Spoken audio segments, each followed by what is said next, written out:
Hi friends, one India ಕನ್ನಡಗೆ ಸ್ವಾಗತ. ನಾನು ಶ್ರೀರಕ್ಷ ರಘುರ. ಸ್ನೇಹಿತರೆ, ಬಿಜೆಪಿ ಅಥವಾ ಭಾರತೀಯ ಜನತಾ ಪಕ್ಷ ಯಾವಾಗಲೂ ಕೂಡ ಹೊಸತನಕ್ಕಾಗಿರಬಹುದು, ಹೊಸ ರೀತಿಯಾದಂತಹ ಒಂದು ನಿರ್ಧಾರಕ್ಕಾಗಿರಬಹುದು, ಹಾಗೆ ಒಂದು ರಿಸ್ಕ್ ತೆಗೆದುಕೊಳ್ಳುವಂತಹ ಒಂದು ಅದರ ಆಲೋಚನೆ ಆಗಿರಬಹುದು, ಇದೆಲ್ಲದರ ಮೂಲಕ ಬಿಜೆಪಿ ಯಾವಾಗಲೂ ಕೂಡ ಒಂದು ಸ್ವಲ್ಪ ಭಿನ್ನ ಅಂತ ತೋರಿಸಿಕೊಳ್ಳಿಕ್ಕೆ ಪ್ರಯತ್ನವನ್ನು ಪಡುತ್ತೆ. ನೀವು ಬಿಜೆಪಿ ನಮ್ಮ ರಾಜ್ಯವನ್ನೇ ನೀವು ಗಮನಕ್ಕೆ ತೆಗೆದುಕೊಂಡ್ರೆ, ಈ ಬಾರಿ ರಾಜ್ಯದಲ್ಲೂ ಕೂಡ ವಿಧಾನಸಭಾ ಎಲೆಕ್ಷನ್ ಆಗಿರಬಹುದು, ಲೋಕಸಭಾ ಎಲೆಕ್ಷನ್ ಆಗಿರಬಹುದು, ಈ ಸಂದರ್ಭದಲ್ಲಿ ತುಂಬಾ ಬದಲಾವಣೆಯನ್ನ ಮಾಡ್ತು. ತುಂಬಾ ಜನರಿಗೆ ಟಿಕೆಟ್ ಅನ್ನ ಕೊಟ್ರೆ, ಅಂದ್ರೆ ಹೊಸಬರಿಗೆ ಟಿಕೆಟ್ ಅನ್ನ ಕೊಟ್ರೆ, ಕೆಲವರು ಆ ಕ್ಷೇತ್ರದಲ್ಲಿ 2 ಬಾರಿ 3 ಬಾರಿ ಗೆದ್ರು ಕೂಡ ಅವರಿಗೆ ಅಲ್ಲಿ ಟಿಕೆಟ್ ಅನ್ನ ಕೊಡದೆ ಹೊಸೊಬ್ಬರನ್ನ ನಿಲ್ಲಿಸುವಂತಹ ಪ್ರಯತ್ನವನ್ನ ಮಾಡಿತ್ತು. ಅಂದ್ರೆ ಒಂದ್ ರೀತಿಯಲ್ಲಿ ಬಿಜೆಪಿ ಯಾವಾಗಲೂ ಕೂಡ ಹೊಸತನಕ್ಕೆ ತೆರೆದುಕೊಳ್ಳುವಂತಹ ಒಂದು ಆಲೋಚನೆಯಲ್ಲಿ ಇರುತ್ತೆ ಅಂತಾನೆ ಹೇಳಬಹುದು. ಅದು ನೀವು ಬರೀ ಟಿಕೆಟ್ ಕೊಡೋದ್ರಲ್ಲಿ ಮಾತ್ರ ಅಂತಲ್ಲ, ಅದು ಯಾರಿಗಾದ್ರೂ ಪ್ರಶಸ್ತಿಯನ್ನು ಕೊಡೋದಲ್ಲ ಆಗಿರಬಹುದು. ಈಗ ಪದ್ಮ ಪ್ರಶಸ್ತಿ ಬರುತ್ತಲ್ವ, ಪದ್ಮ ಪುರಸ್ಕಾರ, ಅದರಲ್ಲೂ ಕೂಡ ನೀವು ನೋಡಬಹುದು. ತುಂಬ ಏನಂತ ಹೇಳ್ತಾರೆ, ತಳಮಟ್ಟದಲ್ಲಿ ಕೆಲಸವನ್ನು ಮಾಡ್ತಾ ಇರುವವರಿಗೆ, ಜನರಿಗೆ ಸಹಾಯವನ್ನು ಮಾಡ್ತಾ ಇರುವವರಿಗೆ, ಅವರಿಂದ ಒಂದು ರೀತಿಯಲ್ಲಿ ಬದಲಾವಣೆ ಉಂಟಾದವರಿಗೆ, ಅವರಿಗೆಲ್ಲ ಪ್ರಶಸ್ತಿಯನ್ನು ಕೊಡ್ತಾರೆ. ಕೆಲವೊಮ್ಮೆ ಕಾಂಗ್ರೆಸ್ ನಾಯಕರಿಗೂ ಕೂಡ ಬಿಜೆಪಿ ಸರ್ಕಾರದಲ್ಲಿ ಪದ್ಮ ಪ್ರಶಸ್ತಿ ಸಿಕ್ಕಿದೆ ಅಂತಲೇ ಹೇಳಬಹುದು. ಇನ್ನು ಕೆಲವೊಂದು ಅಂದರೆ ಬಿಜೆಪಿಯಲ್ಲಿ ಅಧಿಕಾರವನ್ನು, ಕೆಲವೊಂದು ಇಂಪಾರ್ಟೆಂಟ್ ಅಧಿಕಾರವನ್ನು, ಹುದ್ದೆಯನ್ನು ಕೊಡುವಾಗ ಕೂಡ ಯೋಚಿಸಿ ಆಲೋಚಿಸಿ ಕೊಡುತ್ತೆ. ಅದು ನಾವು ಎಕ್ಸ್ಪೆಕ್ಟ್ ಮಾಡಿರ್ತೀವಿ ಕೆಲವೊಂದು ಸಲ, ಏನಂತ ಹೇಳಿದ್ರೆ ಇವರಿಗೆ ಅಧಿಕಾರ ಕೊಡ್ತಾರೆ ಅಂತ ಹೇಳಿಬಿಟ್ಟು. ಆದರೆ ಬಿಜೆಪಿ ನಮ್ಮೆಲ್ಲರ ಒಂದು ಏನಂತ ಹೇಳ್ತೀವಿ, ನಮ್ಮ ಎಕ್ಸ್ಪೆಕ್ಟೇಷನ್ನ ಬುಡಮೇಲು ಮಾಡಿ ಬೇರೆಯವರಿಗೆ ಅಧಿಕಾರವನ್ನು ಕಟ್ಟಿದಂತಹ ಒಂದು ಸಂದರ್ಭಗಳು ಕೂಡ ಇದೆ. ಪಕ್ಷದ ಜವಾಬ್ದಾರಿಯನ್ನು ಕೂಡ ಏನಂತ ಹೇಳ್ತಾರೆ, ಎಕ್ಸ್ಪೆಕ್ಟೆಡ್ ಪರ್ಸನ್ಸ್ಗಳಿಗೆ ಬಿಜೆಪಿ ಕೊಡಲ್ಲ, ಯಾವಾಗಲೂ ಕೂಡ ಅನ್ಎಕ್ಸ್ಪೆಕ್ಟೆಡ್ ಪರ್ಸನ್ಗಳಿಗೆ ಕೊಡ್ತಾರೆ ಅಂತಲೇ ಮಾತುಗಳು ಕೇಳಿ ಬರುತ್ತೆ. ಅಂದರೆ CM ಹುದ್ದೆಯಿಂದ ಹಿಡಿದು ದೊಡ್ಡ ದೊಡ್ಡ ಹುದ್ದೆಗೆ ಬೇರೆ ಬೇರೆ ರೀತಿಯಾದಂತಹ ನಾಯಕರನ್ನ ಆಯ್ಕೆ ಮಾಡ್ತಾರೆ. ಇದರಲ್ಲಿ ಕೆಲವೊಂದು ಸಲ ಏನಂತ ಹೇಳ್ತಾರೆ, ಕೆಲವೊಮ್ಮೆ ಅನುಭವ ಇದ್ದವರಿಗೂ ಕೂಡ ಅಧಿಕಾರ ಸಿಗುತ್ತೆ, ಕೆಲವೊಮ್ಮೆ ಅನುಭವ ಇಲ್ಲದವರಿಗೂ ಕೂಡ ಆದ್ಯತೆಯನ್ನು ನೀಡಿ ಅವರಿಗೆ ಅಧಿಕಾರವನ್ನು ಕೊಡ್ತಾರೆ. ಒಂದು ರೀತಿಯಲ್ಲಿ ಬಿಜೆಪಿ ಹೊಸತನದ ಪ್ರಯೋಗಕ್ಕೆ ತನ್ನನ್ನು ತಾನು ತೆರೆದುಕೊಳ್ಳುತ್ತೆ ಅಂತಾನೆ ಹೇಳಬಹುದು. ನಾವು ಇಷ್ಟ್ಯಾಕೆ ಇವಾಗ ಪೀಠಿಕೆನ ಹಾಕ್ತಾ ಇದ್ದೀನಿ, ಏನು ವಿಷಯ ಹೇಳಕ್ ಹೊರಟಿದ್ದೀನಿ ಅಂತ ಹೇಳಿ ನೀವು ಪ್ರಶ್ನೆಯನ್ನು ಕೇಳಬಹುದು. ಈಗ ಹೇಳ್ತೀವಿ, ಏನಕ್ಕೆ ಬಿಜೆಪಿಯನ್ನು ನಾನು ಇಷ್ಟೊಂದು ಪೀಠಿಕೆ ಮೂಲಕ ಹೊಗಳ್ತಾ ಇದ್ದೀನಿ, ಹೊಸತನಕ್ಕೆ ತೆರೆದುಕೊಳ್ಳುತ್ತೆ ಅಂತ ಹೇಳ್ತಾ ಇದ್ದೀನಿ ಅನ್ನುವಂಥದ್ದನ್ನ. ಯಾಕಂತ ಹೇಳಿದ್ರೆ ಬಿಜೆಪಿ ಒಂದು ಅಚ್ಚರಿಯ ಕೆಲಸವನ್ನ ಮಾಡಿದೆ. ಈ ಒಂದು ವಿಷಯವನ್ನ ನೋಡ್ತಾ ಇದ್ದಂತೆ ಬಿಜೆಪಿ ಹಿಂಗೆಲ್ಲ ಯಾಕೆ ಥಿಂಕ್ ಮಾಡುತ್ತೆ, ಬಿಜೆಪಿ ಇಷ್ಟೆಲ್ಲ ಗಮನಿಸುತ್ತಾ, ಅಂದ್ರೆ ಬಿಜೆಪಿಯ ನಾಯಕರು, ಬಿಜೆಪಿ ಹೈಕಮಾಂಡ್ ಅಷ್ಟೆಲ್ಲ ಆಲೋಚನೆಯನ್ನು ಮಾಡಿ, ಅಷ್ಟೆಲ್ಲ ಸೂಕ್ಷ್ಮವಾಗಿ ಗಮನಿಸಿ ಅಧಿಕಾರವನ್ನು ಕೊಡುತ್ತಾ ಅಂತ ಹೇಳಿ ನೀವು ಪ್ರಶ್ನೆಯನ್ನು ಮಾಡಬಹುದು. ಏನು ಅಂತ ಅಂದರೆ, ಭಾರತೀಯ ಜನತಾ ಪಕ್ಷ ಬಿಜೆಪಿ ತನ್ನ ಕಾರ್ಯಕರ್ತರ ಮನಸ್ಸನ್ನು ಇದೀಗ ಮತ್ತೊಮ್ಮೆ ಗೆದ್ದಿದೆ.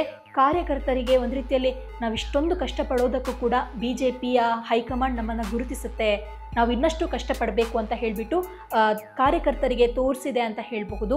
ಏನು ಅಂತ ಅಂದರೆ, ಬಿಜೆಪಿ ಪಕ್ಷ ತನ್ನದೇ ಆಫೀಸ್ನಲ್ಲಿ ಕಳೆದ ಹಲವಾರು ವರ್ಷಗಳಿಂದ ಕಸವನ್ನು ಗುಡಿಸಿ ಒರೆಸಿ, ಚೇರನ್ನು ಅಂದರೆ ಕ್ಲೀನ್ ಮಾಡೋದು, ಚೇರ್ ಇಡೋದು, ಎಲ್ಲ ಕೆಲಸ ಮಾಡ್ತಾ ಇದ್ದಂತಹ, ಅಂದರೆ ಪಕ್ಷಕ್ಕೋಸ್ಕರ ತುಂಬ ಶ್ರದ್ಧೆಯಿಂದ ಕೆಲಸ ಮಾಡ್ತಾ ಇದ್ದಂತಹ ಕಾರ್ಯಕರ್ತನೊಬ್ಬನಿಗೆ ಜಿಲ್ಲಾಧ್ಯಕ್ಷ ಪಟ್ಟ ನೀಡುವ ಮೂಲಕ ಅಚ್ಚರಿ ಹಾಗೆ ಒಂದು ರೀತಿಯಲ್ಲಿ ಮಾದರಿಯ ನಡೆಯನ್ನು ತೋರಿಸಿದೆ ಅಂತಲೇ ಹೇಳಬಹುದು.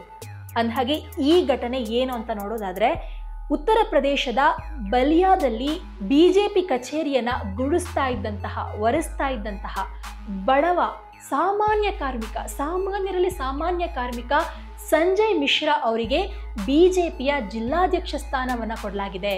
ಪಕ್ಷದ ಈ ನಿರ್ಧಾರದ ಬಗ್ಗೆ ಇದೀಗ ಸಾರ್ವಜನಿಕರಲ್ಲಿ, ಹಾಗೆ ಪಕ್ಷದ ಕಾರ್ಯಕರ್ತರಲ್ಲಿ, ಜನರಲ್ಲಿ ತುಂಬ ಚರ್ಚೆಗಳು ನಡೀತಾ ಇದೆ. ಬಿಜೆಪಿ ಹೆಂಗೆ ಇದನ್ನೆಲ್ಲ, ಅಂದರೆ ಬಿಜೆಪಿಯ ನಾಯಕರು, ಹೈಕಮಾಂಡ್ ಹೇಗೆ ಈ ರೀತಿ ನಿರ್ಧಾರವನ್ನು ತೆಗೆದುಕೊಳ್ತಾರೆ ಅಂತ ಹೇಳಿಬಿಟ್ಟು.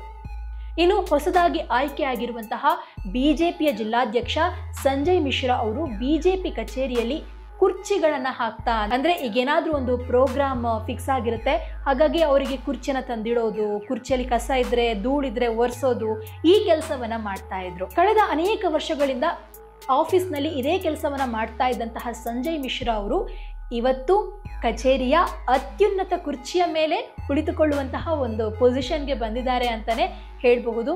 ಆ ಪೊಸಿಷನ್ಗೆ ಏರುವ ಮೂಲಕ, ಆ ಸ್ಥಾನಕ್ಕೆ ಏರುವ ಮೂಲಕ ಎಲ್ರಿಗೂ ಕೂಡ ಆಶ್ಚರ್ಯವನ್ನು ಉಂಟು ಮಾಡಿದ್ದಾರೆ. ಇನ್ನು ಇದ್ರ ಬಗ್ಗೆ ಮಾತನಾಡಿರುವಂತಹ ಬಲಿಯಾ ಬಿಜೆಪಿ ಘಟಕದ ಹೊಸ ನೂತನ ಜಿಲ್ಲಾಧ್ಯಕ್ಷ ಸಂಜಯ್ ಮಿಶ್ರಾ ನಾನು ಬೆಳಗ್ಗೆ ಎದ್ದಾಗ ಮೊದಲು ಏನು ಮಾಡ್ತಾ ಇದೆ ಅಂತಂದರೆ ಆಫೀಸ್ನ ಬೀಗ ತೆಗೆದು ಕಚೇರಿಯ ಬೀಗವನ್ನು ತೆಗೆದು ಗುಡಿಸ್ತಾ ಇದೆ. ನಂತರ ಕುರ್ಚಿಗಳನ್ನು ಸಾಲಾಗಿ ಜೋಡಿಸ್ತಾ ಇದೆ. ಅದರಲ್ಲಿ ಏನು ಧೂಳಿಲ್ಲದೆ ಇರುವ ರೀತಿಯಲ್ಲಿ ಸಾಲಾಗಿ ಜೋಡಿಸಿ ಆ ಒಂದು ಕೆಲಸವನ್ನು ಮಾಡ್ತಾ ಇದೆ. ಈ ಕೆಲಸವನ್ನು ಮಾಡಿದ್ದಕ್ಕಾಗಿ ನಾನು ತುಂಬ ಅವಮಾನವನ್ನು ಎದುರಿಸಬೇಕಾಯಿತು. ನನ್ನನ್ನು ಪಕ್ಷದಲ್ಲೇ ಕೆಲವರು ತುಂಬ ತಮಾಷೆ ಮಾಡ್ತಾ ಇದ್ರು. ಇವನು ಏನಕ್ಕೆ ಲಾಯಕು, ಹೀಗೆ ಕುರ್ಚಿನ ಸರಿ ಮಾಡೋದು, ಧೂಳಿದ್ರೆ ತೆಗೆಯೋದು, ಗುಡಿಸೋದು, ಒರೆಸೋದು, ಇದಕ್ಕೆ ಇವನು ಲಾಯಕು ಅಂತ ಹೇಳಿ ಮಾತಾಡ್ತಾ ಇದ್ರು. ಆದರೆ ಈಗ ನನಗೆ ಪಕ್ಷದ ಜಿಲ್ಲಾಧ್ಯಕ್ಷರಾಗುವಂತಹ ಗೌರವ ಸಿಕ್ಕಿದೆ ಅಂತ ಹೇಳಿಬಿಟ್ಟು ತುಂಬ ಎಮೋಷನಲ್ ಆಗಿ ಮಾತಾಡಿದ್ದಾರೆ. ಇನ್ನು ಸಂಜಯ್ ಮಿಶ್ರಾ ಜಿಲ್ಲಾಧ್ಯಕ್ಷರಾಗಿ ಆಯ್ಕೆ ಆಗ್ತಾ ಇದ್ದಂತೆ ಬಲಿಯಾ ಬಿಜೆಪಿ ಕಚೇರಿಯಲ್ಲಿ ಸೆಲೆಬ್ರೇಷನ್ ಅನ್ನು ಮಾಡಿದ್ದಾರೆ. ಪಕ್ಷದ ಕಚೇರಿಯಲ್ಲಿ ಕುರ್ಚಿಗಳನ್ನು ಕ್ಲೀನ್ ಮಾಡ್ತಾ ಆಫೀಸನ್ನು ಗುಡಿಸಿ ಒರೆಸ್ತಾ ಇದ್ದಂತಹ ಕೆಲಸಗಾರ ಸಂಜಯ್ ಮಿಶ್ರಾ ಇವತ್ತು ಅದೇ ಕಚೇರಿಯ ಅತ್ಯಂತ ದೊಡ್ಡ ರೆಸ್ಪೆಕ್ಟ್ಫುಲ್ ಸೀಟಲ್ಲಿ ಕೂತ್ಕೊಳ್ಳುವಂತಹ ಒಂದು ಸ್ಥಾನಕ್ಕೆ ಬಂದಿದ್ದಾರೆ. ಅಷ್ಟು ಅವರು ಮೇಲೆ ಎತ್ತರಕ್ಕೆ ಹೋಗಿದ್ದಾರೆ ಅಂತ ಹೇಳಿಬಿಟ್ಟು ತುಂಬ ಜನರು ಖುಷಿಯನ್ನು ವ್ಯಕ್ತಪಡಿಸ್ತಾ ಇದ್ದಾರೆ. ಇನ್ನು ಸಂಜಯ್ ಮಿಶ್ರಾ ಅವರು ಬೆಳಗ್ಗೆ ತಕ್ಷಣ ಸಾಮಾನ್ಯ ಅಂದರೆ ಸಂಜಯ್ ಮಿಶ್ರಾ ಅಂತನೆಲ್ಲ ಒಬ್ಬ ಮನೆಯ ಸದಸ್ಯ ಅಂದರೆ ಸಂಜಯ್ ಮಿಶ್ರಾ ಅವರ ಮನೆಯಲ್ಲಿ ಅವರು ತಂದೆ ಆಗಿರಬಹುದು, ಮಗನಾಗಿರಬಹುದು. ಸಂಜಯ್ ಮಿಶ್ರಾರಂತಹ ಅನೇಕ ಪುರುಷರು ಬೆಳಗ್ಗೆ ತಕ್ಷಣ ತಮ್ಮ ಕುಟುಂಬಕ್ಕೆ, ತಮ್ಮ ಮನೆಗೆ ಏನೆಲ್ಲ ಅಗತ್ಯ ವಸ್ತುಗಳಿದೆ ಅದನ್ನ ತರಕ್ಕೆ ಮಾರ್ಕೆಟಿಗೆ ಹೋಗೋದು ಅಥವಾ ಅಂಗಡಿಗಳಿಗೆ ಹೋಗೋದು ಮಾಡ್ತಾರೆ. ಆದರೆ ಸಂಜಯ್ ಮಿಶ್ರಾ ಅವರು ಯಾವ ರೀತಿಯ ಮನಸ್ಥಿತಿಯನ್ನು ಹೊಂದಿದ್ರು ಅಂತ ಅಂದರೆ, ತಮ್ಮ ಕುಟುಂಬದ ಅಗತ್ಯಗಳನ್ನು ಬದಿಗಿಟ್ಟು ಮೊದಲು ಪಕ್ಷಕ್ಕೆ ಏನು ಅಂದರೆ ನಮ್ಮ ಆಫೀಸ್ಗೆ ಏನು ಬೇಕು, ಆಫೀಸ್ ಇವತ್ತು ಕ್ಲೀನ್ ಆಗಿರಬೇಕು, ಆಫೀಸಲ್ಲಿ ಇವತ್ತು ಅಂದರೆ ಒಂದು ಹಿಡ್ಸುಡಿ ಇಲ್ಲ ಅಥವಾ ಏನಂತ ಹೇಳ್ತಾರೆ ಒಂದು ಪೊರ್ಕೆ ಇಲ್ಲ ಅಂತ ಹೇಳಿದ್ರೆ ಅದನ್ನು ತರೋದು, ಕ್ಲೀನ್ ಮಾಡೋದು, ಇದರ ಕಡೆಗೆ ಅವರ ಗಮನ ಇರ್ತಾ ಇತ್ತು. ಇದಕ್ಕಾಗಿ ಅವರು ತುಂಬ ಅಂದರೆ ಸಣ್ಣದಿರಬೇಕಾದ್ರೆ ಚಿಕ್ಕ ಪ್ರಾಯದಲ್ಲಿರುವಾಗ ಅವರ ತಂದೆಯಿಂದ ಅಪ್ಪನಿಂದ ಹೊಡೆಸಿಕೊಂಡು ಕೂಡ ಇದ್ರಂತೆ. ಆದರೆ ಇವತ್ತು ಅದೆಲ್ಲದಕ್ಕೂ ಕೂಡ ಅವರಿಗೆ ಏನಂತ ಹೇಳ್ತಾರೆ ಒಂದು ಒಳ್ಳೆಯ ಬೆಲೆ ಸಿಕ್ಕಿದೆ ಅಂತಲೇ ಹೇಳಬಹುದು. ಅವತ್ತು ಪೆಟ್ಟು ತಿಂದಕ್ಕಾಗಿರಬಹುದು, ಅವರ ಪಕ್ಷದ ಅಂದರೆ ಅದೇ ಆಫೀಸಲ್ಲಿ ಚೇರಲ್ಲಿ ಇವರು ಕ್ಲೀನ್ ಮಾಡಿದ ಚೇರಲ್ಲಿ ಬಂದು ಕೂತ್ಕೊಳ್ತಾ ಇದ್ರಲ್ವಾ, ಅವರೇ ಅವತ್ತು ಇವ್ರಿಗೆ ತಮಾಷೆ ಮಾಡ್ತಾ ಇದ್ರು. ಆದರೆ ಆ ತಮಾಷೆಗೆ ಇವತ್ತು ಇವರು ಉತ್ತರವನ್ನು ಕೊಡುವಂತಹ ಒಂದು ಸ್ಥಿತಿಯಲ್ಲಿ ಇದ್ದಾರೆ ಅಂತಲೇ ಹೇಳಬಹುದು. ಇನ್ನು ಸಂಜಯ್ ಮಿಶ್ರಾ ಅವರು ಸರಸ್ವತಿ ಶಿಶು ಮಂದಿರದಿಂದ ಶಿಕ್ಷಣವನ್ನು ಪಡೆದಿದ್ದು RSSನ ಕಾರ್ಯಕರ್ತನಾಗಿ ತುಂಬ ಕೆಲಸವನ್ನು ಮಾಡಿದ್ದಾರೆ ಅನ್ನುವಂತಹ ಕಾರಣಕ್ಕೆ, ತುಂಬ ನಿಷ್ಠೆಯಾಗಿ ಅತ್ಯಂತ ಒಳ್ಳೆ ಕೆಲಸವನ್ನು ಮಾಡಿದ್ದಾರೆ ಅನ್ನುವಂತಹ ಕಾರಣಕ್ಕೆ ಪಕ್ಷ ಅವರಿಗೆ ದೊಡ್ಡ ಜವಾಬ್ದಾರಿಯನ್ನು ಕೊಟ್ಟಿದೆ. ಇನ್ನು ಕಚೇರಿಯ ಕಾರ್ಮಿಕ ಜಿಲ್ಲಾಧ್ಯಕ್ಷನಾಗಿರೋದಕ್ಕೆ ಕಾರ್ಯಕರ್ತರಲ್ಲಿ ಸಂತಸ ಮೂಡಿದ್ದು, ನಮ್ಮ ಪಕ್ಷದಲ್ಲಿ ಸಣ್ಣ ಕಾರ್ಯಕರ್ತ ಕೂಡ ದೊಡ್ಡ ಸ್ಥಾನ ಪಡಿಬಹುದು ಅನ್ನೋದಕ್ಕೆ ಇದೇ ಉದಾಹರಣೆ ಅಂತ ಹೇಳಿಬಿಟ್ಟು ಕಾರ್ಯಕರ್ತರು ತುಂಬ ಸಂತೋಷವನ್ನು ವ್ಯಕ್ತಪಡಿಸಿದ್ದಾರೆ. ಇನ್ನು ಜಿಲ್ಲಾಧ್ಯಕ್ಷರಾದ ನಂತರದಲ್ಲಿ ಸಂಜಯ್ ಮಿಶ್ರಾ ಅವರ ವಿಡಿಯೋ ಸೋಷಿಯಲ್ ಮೀಡಿಯಾಗಳಲ್ಲಿ ತುಂಬ ವೈರಲ್ ಆಗ್ತಾ ಇದೆ. ಇನ್ನು ಸ್ನೇಹಿತರೆ, ಆಗಲೇ ಹೇಳಿದೆ ಹೊಸತನಕ್ಕೆ ತೆರೆದುಕೊಳ್ಳುವಂತಹ ಒಂದು ನಿಟ್ಟಿನಲ್ಲಿ ಬಿಜೆಪಿ ಕೆಲಸವನ್ನ ಮಾಡುತ್ತೆ ಅಂತ ಹೇಳ್ಬಿಟ್ಟು. ಅದಕ್ಕೆ ಒಂದು ಉದಾಹರಣೆ ಈ ಸಂಜಯ್ ಮಿಶ್ರಾ, ಮತ್ತೊಂದು ಉದಾಹರಣೆ 50 ವರ್ಷದ ರೇಖಾ ಗುಪ್ತಾ. ಹೌದು, ಇವರು ಈ ಹಿಂದೆ 2015 ಹಾಗೆ 2020 ವಿಧಾನಸಭಾ ಚುನಾವಣೆಯಲ್ಲೂ ಕೂಡ ಶಾಲಿಮಾರ್ ಬಾಗ್ನಿಂದ ಸ್ಪರ್ಧಿಸಿದ್ರು. ಆದರೆ ಆ ಚುನಾವಣೆಯಲ್ಲಿ ಬಂಧನ ಕುಮಾರಿ ವಿರುದ್ಧ, ಈಗೇನು ಅವ್ರ ವಿರುದ್ಧ ಗೆದ್ದಿದಾರಲ್ವಾ, ಅದೇ ಬಂಧನ ಕುಮಾರಿ ವಿರುದ್ಧ ಸೋಲನ್ನ ಕಂಡಿದ್ರು. ದೆಹಲಿ ನಡೆದಂತಹ ಬಿಜೆಪಿ ಶಾಸಕಾಂಗ ಪಕ್ಷದ ಸಭೆಯಲ್ಲಿ ರೇಖಾ ಗುಪ್ತಾ ಅವರನ್ನ ಮುಖ್ಯಮಂತ್ರಿಯಾಗಿ ಆಯ್ಕೆ ಮಾಡಿ ಅವರಿಗೆ ಮುಖ್ಯಮಂತ್ರಿ ಹುದ್ದೆಯನ್ನ ಕೊಡಲಾಯಿತು. ಯಾಕೆ ರೇಖಾ ಗುಪ್ತಾ ವಿಶೇಷ ಅಥವಾ ರೇಖಾ ಗುಪ್ತಾ ಅವರಿಗೆ ಮುಖ್ಯಮಂತ್ರಿಯಾಗಿ ಅಧಿಕಾರವನ್ನು ಕೊಟ್ಟಿರೋದು ವಿಶೇಷ ಯಾಕೆ ಅಂತ ಅಂದರೆ, ರೇಖಾ ಗುಪ್ತಾ ಅವರು ಇದೇ ಮೊದಲ ಬಾರಿಗೆ ವಿಧಾನಸಭಾ ಚುನಾವಣೆಯಲ್ಲಿ ಗೆದ್ದಿರುವಂಥದ್ದು. ಶಾಲಿಮಾರ್ ಬಾಗ್ ವಿಧಾನಸಭಾ ಕ್ಷೇತ್ರದಿಂದ ಶಾಸಕಿಯಾಗಿ ಆಯ್ಕೆಯಾದಂತಹ ರೇಖಾ ಗುಪ್ತಾ ಈ ಬಾರಿಯ ವಿಧಾನಸಭಾ ಚುನಾವಣೆಯಲ್ಲಿ ಆಮ್ ಆದ್ಮಿ ಪಕ್ಷದ ಅಭ್ಯರ್ಥಿ ವಂದನಾ ಕುಮಾರಿ ಅವರನ್ನ 29,595 ಮತಗಳ ಭಾರಿ ಅಂತರದಿಂದ ಸೋಲಿಸಿದ್ದಾರೆ. ಮೊದಲು ದೆಹಲಿಯ ಮುಖ್ಯಮಂತ್ರಿಯಾಗಿ ಅರವಿಂದ್ ಕೇಜ್ರಿವಾಲ್ ವಿರುದ್ಧ ಗೆದ್ದಂತಹ ಪರ್ವೇಶ್ ವರ್ಮಾ ಅವರನ್ನ ಮುಖ್ಯಮಂತ್ರಿಯಾಗಿ ಆಯ್ಕೆ ಮಾಡಲಾಗುತ್ತೆ ಅನ್ನುವಂತಹ ಸುದ್ದಿಗಳು ಹರಿದಾಡಿದ್ವು. ಆದರೆ ಕೊನೆಯ ಕ್ಷಣದಲ್ಲಿ ರೇಖಾ ಗುಪ್ತಾ ದೆಹಲಿಯ CM ಆಗಿ ಆಯ್ಕೆ ಆದ್ರು.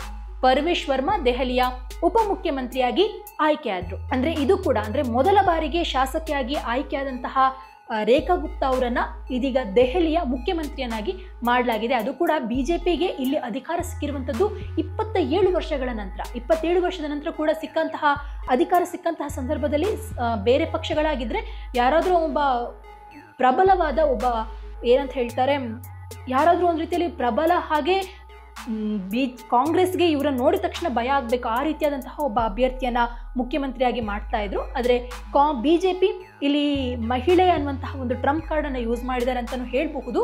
ಹಾಗಾಗಿ ಹೊಸ ಅಂದರೆ ಮೊದಲ ಬಾರಿಗೆ ಶಾಸಕಿಯಾಗಿರುವಂತಹ ರೇಖಾ ಗುಪ್ತಾ ಅವರನ್ನ ಇಲ್ಲಿ ಮುಖ್ಯಮಂತ್ರಿಯಾಗಿ ಆಯ್ಕೆ ಮಾಡಿದ್ದಾರೆ. ಇನ್ನೊಂದು ವಿಷಯ ಅಂತಂದ್ರೆ ಸ್ನೇಹಿತರೆ, ಬಿಜೆಪಿಯ ಹೊಸ ರಾಷ್ಟ್ರೀಯ ಅಧ್ಯಕ್ಷರ ಆಯ್ಕೆ ಸಂಬಂಧ ಬಿಜೆಪಿ ಪಾಳ್ಯದಲ್ಲಿ ಚಟುವಟಿಕೆಗಳು ನಡೀತಾ ಇದೆ ಅಂತಾನೆ ಹೇಳಬಹುದು. ಮಾರ್ಚ್ ನಲ್ಲಿ ಬಿಜೆಪಿ ರಾಷ್ಟ್ರಾಧ್ಯಕ್ಷ JP ನಡ್ಡಾ ಅವರು ಪದತ್ಯಾಗವನ್ನ ಮಾಡಲಿದ್ದು ನೂತನ ಸಾರಥಿಯ ಘೋಷಣೆಯಾಗುವ ಸಾಧ್ಯತೆ ಇದೆ ಅಂತಲೂ ಕೂಡ ಹೇಳಲಾಗ್ತಾ ಇದೆ. ಇನ್ನು ಅಚ್ಚರಿ ಆಯ್ಕೆಗೆ ಹೆಸರುವಾಸಿಯಾಗಿರುವಂತಹ ಕೇಸರಿ ಬ್ರಿಗೇಡ್ ಅಥವಾ ಏನು ಬಿಜೆಪಿ ಈ ಬಾರಿ ಮಹಿಳಾ ಸಾರಥಿಗೆ ಪಟ್ಟವನ್ನು ಕಟ್ಟುವಂತಹ ಸಾಧ್ಯತೆ ಇದೆ ಅಂತಲೂ ಕೂಡ ಹೇಳಲಾಗ್ತಾ ಇದೆ.